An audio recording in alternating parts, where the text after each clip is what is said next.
Hi everybody, a little bit late with this one, but it's the 27th of July 2023, and was it today? It was today that the experimental servers have been updated for PC and Xbox to 1.22. Don't worry, it will be coming to full servers probably in about a month's time, so PlayStation people can have a go as well. So what we're going to do in this video is we're going to go through the blog post that the devs have put out. The first one's written by Adam, and then we're going to go through the patch notes as well. And what I'll do probably tomorrow is I'll do a hands-on with 1.22 where I'll fire up my experimental server and we'll spawn in the things that are new.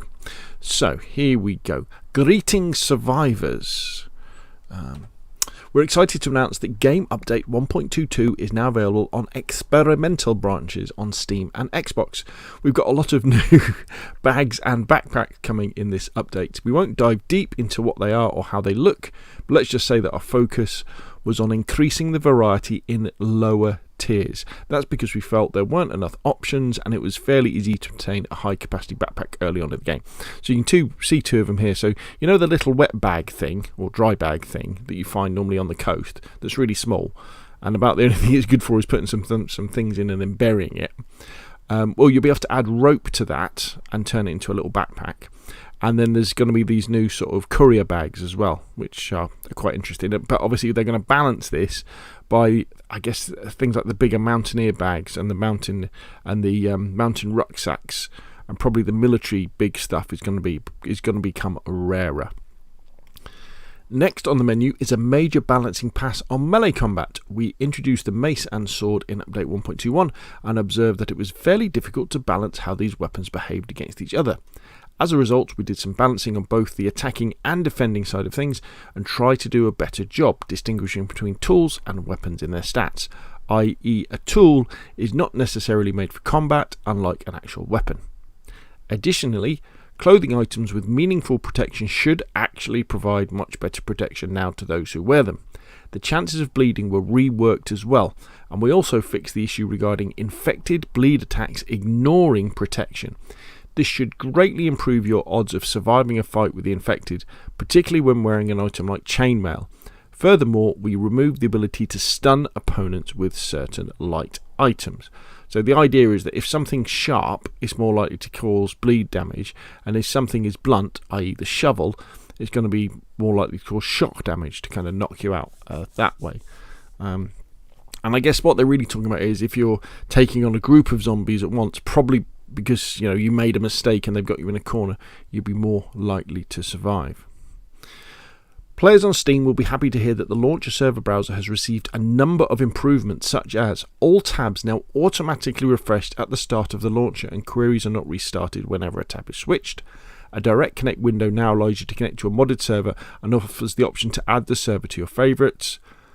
The player count is no longer obfuscated and the actual number of players on a server is displayed instead. So these really good quality of life improvements for PC players, because it means that when you go to the community or the public branches of the browser, bang, they've got servers in them already.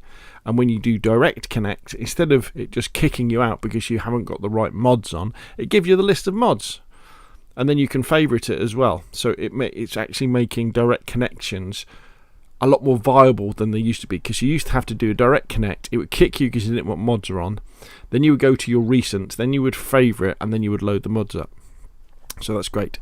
And the fact that they've got real player numbers, that's good as well, isn't it? Because there was always the kind of, I don't know whether you call it a bug or not, where if you had a low capacity server, say one that could only have 10 people, if it had 9 people in, that would show as high. Whereas a 60-person server that had 20 people in would show as like medium. The change in displaying the player count is also reflected in the in-game server browsers, which means console players will also be able to benefit from this improvement. Good.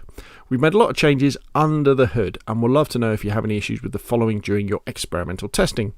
Joining a modded server with the queue in place. We changed the data verification process so that players with incorrect data get kicked out the moment they enter the queue, instead of getting kicked out after going through the queue. This is for people, again, who want to go to very popular servers where you're number 20 in a queue, but then you finally get to go and it goes, actually you haven't updated your DayZ map mod go and do that and then get in a queue again. The hit registration. We made some improvements and would like to know if you experience any issues hitting targets in the mid to long ranges. The mouse cursor while in the window full screen. We're trying to resolve some issues with the mouse cursor being stuck during certain conditions. The AI navigating the environment and doors in particular. We fixed a lot of bugs on the nav mesh side of things. And I wonder if they mean, I don't think they mean that zombies are going to open doors. They've just been going through them. Player, when they're open already. Player collisions with the bodies of bigger dead animals to prevent players from hiding inside of them. As usual, please report any issues you may encounter on our feedback tracker. Really important that. I'll put a link in the description below this video. If you have problems, go to the feedback tracker, fill it in. That goes straight to the devs. Lastly, we would like to give you an update on our plans for the rest of the year. We mentioned in our DayZ in 2023 blog post that our intention was to focus more on the infected AI. We also noted that the topic required more investigation. Unfortunately, upon careful evaluation, we discovered that the proposed modifications did not align with our development timeline. As a result, we redirected our attention and resources towards other pivotal undertakings for update 1.23 and beyond. So I guess they're saying, look, we're not going to get an update to infected AI this year. We're going to concentrate on things probably like the Northwest Airfield.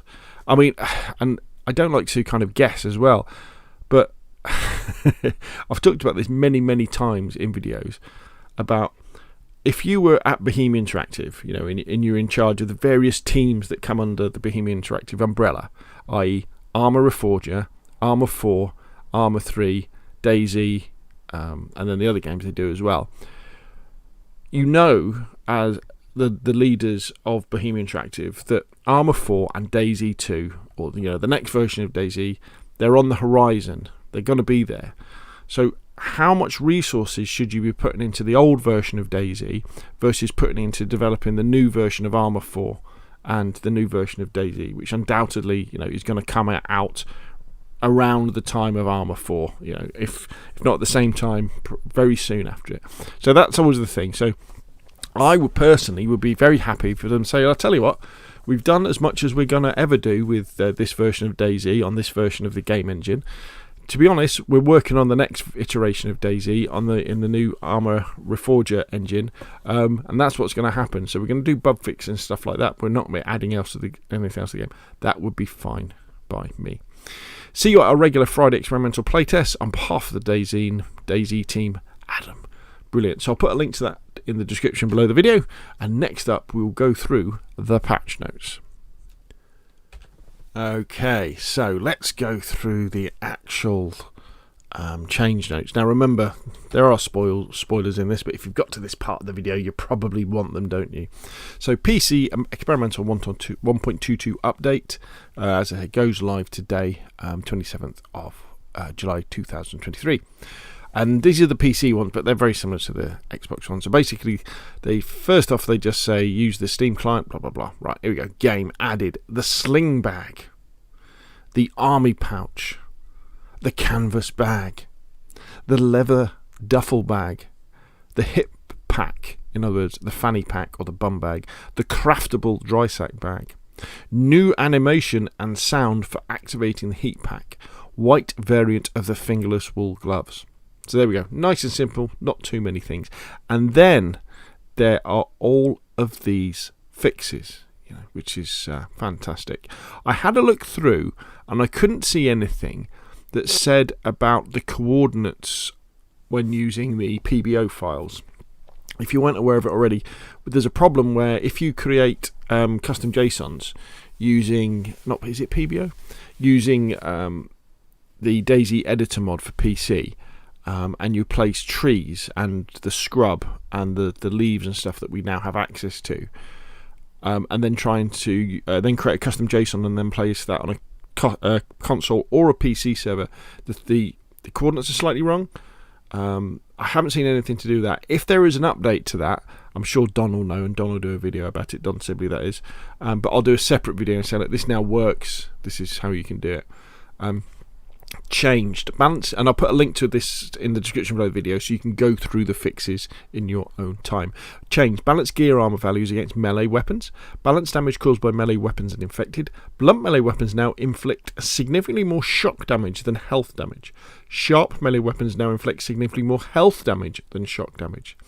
The chance of suffering bleeding now both depends on the weapon, infected type, as well as protective clothing. Certain lower tier sharp weapons will no longer cause pushback even when using the heavy attack. Interesting. Be careful, people. Chance of suffering bleeding is now based on weapons and armor. PBO data is now verified before entering the login queue. That's PC. Added collision for the player with dead bodies of large animals. Reduce the weight of gas canisters. Improve the fire geometry of several firearms. Improve the fire geometry of several weapon attachments. Improved sounds of explosives. Reduce the damage taken by belts from torso hits by 20%. I think that's meant to say bolts. I think they mean crossbow bolts. I could be wrong. Reduce service noise when driving over specific surfaces. Item widgets are no longer visible when blinded by a flash grenade or burlap sack. Updated the game credits. The in-game server browser now displays exact player numbers. Remove the column for slots in the server browser. Central Economy added the missing armbands for the new flags. Fix misaligned spawn points for various buildings. Change, reduce the amount of backpack spawning on infected. Change, reduce the amount of backpack spawning in the world. Changed, rebalance spawning locations of backpacks. Interesting. Changed, reduced the amount of tools that work as high tier weapons and increase their low tier counterparts. Changed, gasoline canisters no longer spawn with full gasoline. Changed, gas canisters no longer spawn with full gas. Change, power generators no spawns with full fuel. So this is, well, we'll read about this in a minute. Churnerus added winning billboards of the Billboard Z competition. Added travel agency billboards. Livonia fixed the police event close to Brenner was misplaced.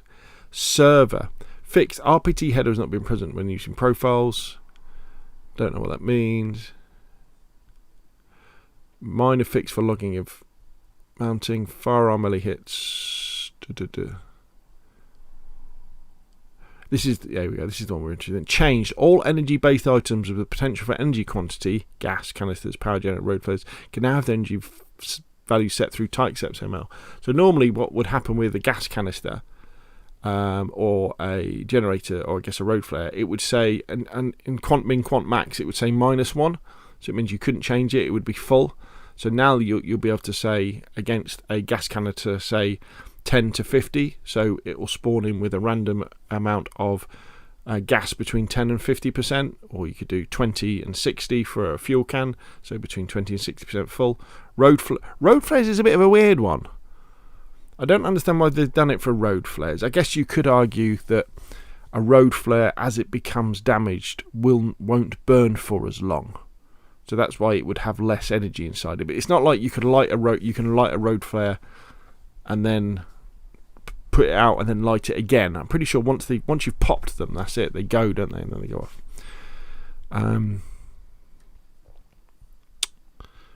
Launcher added server config for PC server now supports Steam. Users can now favorite a server from Direct Connect. Launcher no longer displays server as both offline and online in favorites tab.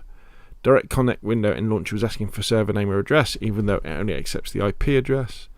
All launch server browser tabs can now refresh simultaneously. Server browser tab no longer refresh automatically. The user must trigger a refresh manually. Direct Connect window now opens mod management window instead of attempting directly connect. Good. Remove slots column from server browser section. Filter button in launcher is now highlighted in red. The password field has been removed from the Direct Connect window. Alright, so what will happen then is when you go to a password protected server, that's when it'll ask you for the password. Completely remove the legacy play from the launcher. Show official service filter has been removed from the launcher due to redundancy with the official tab. Modding. Here we go. Ooh, okay. What I'll do is, I'd suggest you read this in your own time because a lot of this stuff is to do with high-level modding. You know, not XML or JSON modding. We're talking like code modding. Let's see if there's anything I can see that I think is. Yeah. Okay. So there's a few known issues. Bolts are instantly rude on impact. Players can leave ghosts for remotes. Player is desynced when changing seat or leaving the vehicle. So there's a few, so watch out for those. Now, I'll tell you what we'll do. Let's have a quick look at the console experimental updates. And let's just go straight to the bottom, because it won't have that modding stuff in, will it have?